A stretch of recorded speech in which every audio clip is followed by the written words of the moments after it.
guest tonight is an author, an activist, a filmmaker and an inspiration. Her first book, No Logo, was a worldwide bestseller, shifting more than 1 million copies in 28 languages. And with her latest book, No Is Not Enough, she has President Donald Trump firmly in her sights. Please welcome Naomi Klein.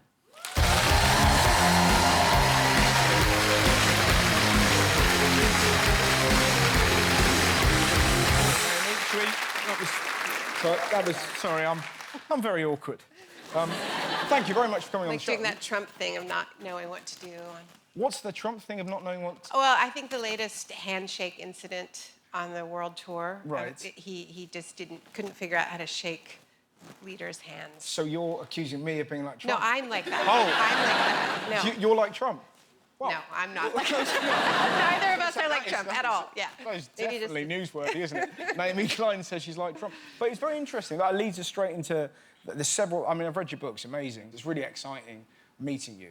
And the thing that will probably interest the audience is apparently we all have an inner Trump. Yeah. Don't take offense at that, but, you know, close your eyes, look inside, and see if there's just something just a little bit Trumpish. Trumpish. Yeah.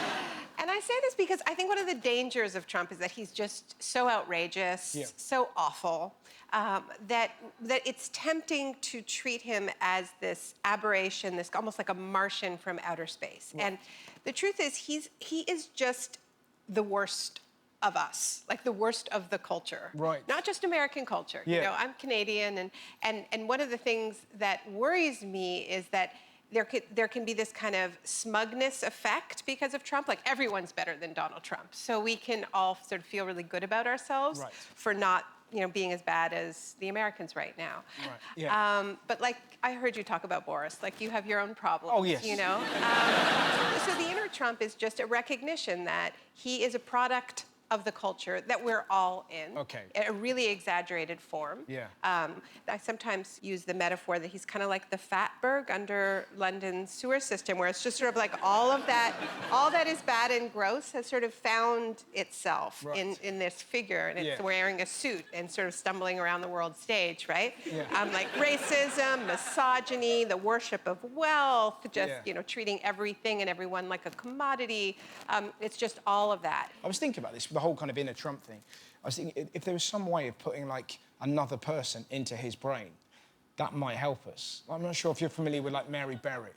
So, do you know her from the Great British Bake Off? Yes. Well, if we were to put an inner Mary Berry into Trump, that might be our only hope. Or into the rest of us. Well, yeah, but just the idea that Trump's like, I want to make cakes and that's it. It might... I think that's our only hope. Now, you made a fascinating connection between Trump and wrestling. Oh. Oh. Right, so, I mean, we know that Trump is this master of fake reality, right? He comes from the world of reality television where... He's the thinking man's Joey Essex. But it isn't only reality television that he's an expert in. He's also an expert in the fake reality that is pro wrestling, WWE and WWF in the States. And he is, in fact, a pro wrestler. He is in the WWE Hall of Fame. Oh, really? Yeah. He has appeared enough times, 8 times in all, in the ring. He plays himself as the billionaire. I mean, it's not that different from what he did on the election campaign trail. So, you know, he'll drop bags of money over the audience, and he comes in and he has like a battle of the billionaires with Vince McMahon, and the loser shaves the other guy's head. It's always the other guy. Trump's not going to let anyone shave his head, as you can imagine. Maybe we get Richard Branson to go in there and kick fuck her. I'd watch it. It would seem like interesting. Right. It's a huge part of the way he learned how to manipulate crowds. Like, if you look at how he ran his rallies, right? It's all pro wrestling. It's a give the mean nicknames, you know.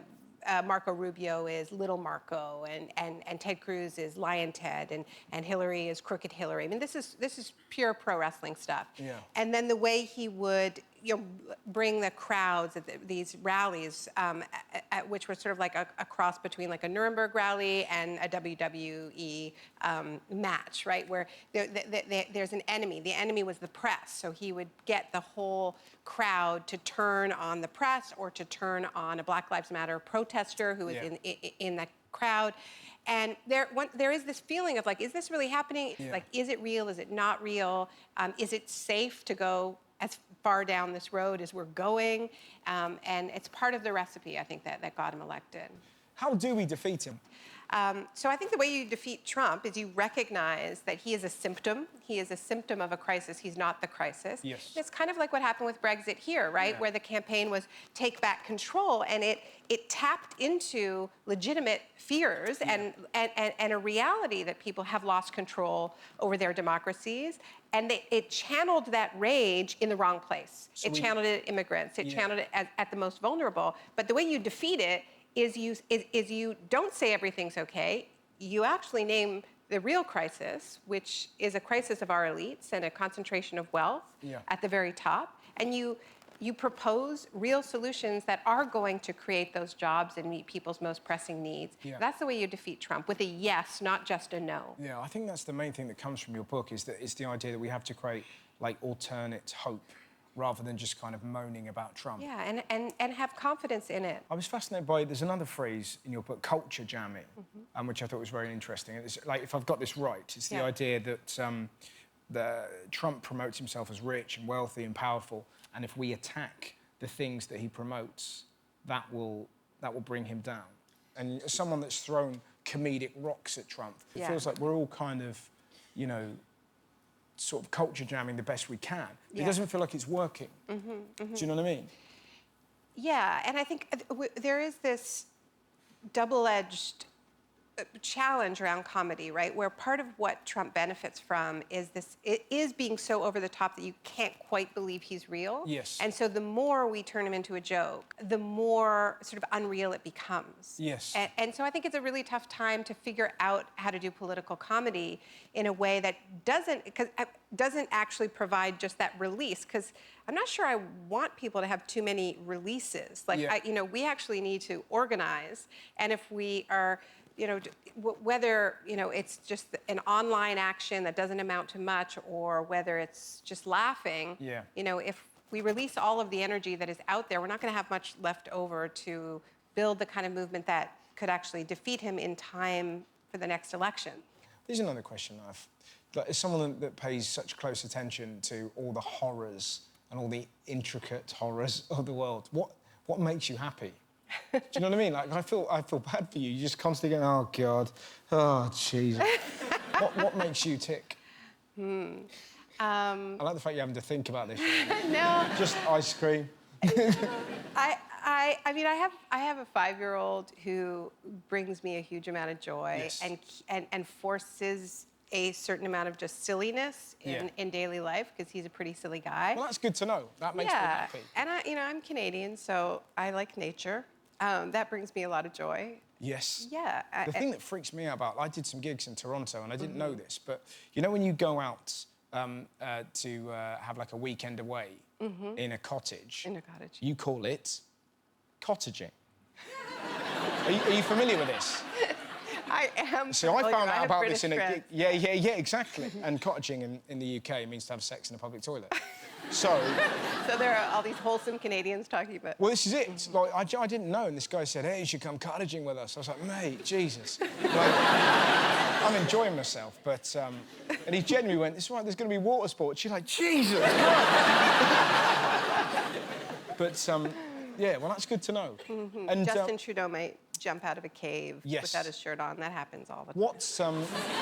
What's your take on Justin Trudeau?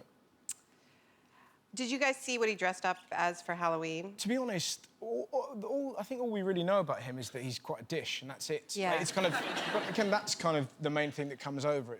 We just imagine him kind of just flexing in front of you, and you go, yeah, OK, yeah. Yeah, so he dressed up as Superman for Halloween. How did he? Yeah, which, it's not that humble. But, I mean, Justin Trudeau's fine, you know, but he's not Superman. Yes.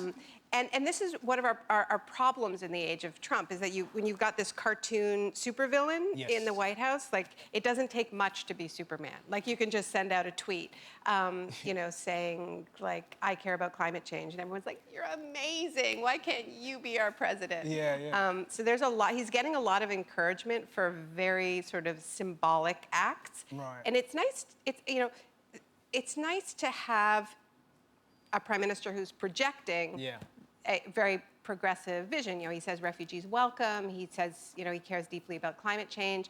Unfortunately, he's overseeing a major expansion of the Alberta tar sands, which is the dirtiest oil on the planet. And, you know, refugees aren't welcome in Canada to come from the US because we haven't changed a really important law that we have to change. But it's more to work with than our friends in the States have, right? It's easier to hold a politician to a progressive vision of the future that they are you know, projecting than it is to deal with somebody who's just like, I don't care about anything, you know? So we should just be pushing him to do better, and I'd rather be dealing with Justin Trudeau than Donald Trump, Right, one final question. What can we do? What's our vision for hope, Naomi? How do we fix the world? That's the final question. Yeah. But like, if there's one thing that you could tell us from your book, what would it be? Well, we all have to do more. I mean, we can't let Trump lower the bar and just feel better about ourselves because we're not that bad, right? In the face of some pretty scary things happening, we need to raise it. We need to do more. And to me, one of the most hopeful things that has happened recently is the way young people turned around the election in the UK, because it showed this power that millennials have. Yeah, it was really fascinating, wasn't it? It was really, as a weary old man, I was really pleased looking at it. But kind of the very fact that... And I'm not just sucking up to your younger viewers, although just a little bit. Yeah, but it was just the idea of, like, the very fact that young people are, not just young people, but British people were engaged in politics more than we ever have been, I think is fascinating. Yeah, and so next time, start earlier, do more, and threaten your parents and grandparents so that you'll you heard it here. naked pictures of yourself to Facebook if they don't, you know.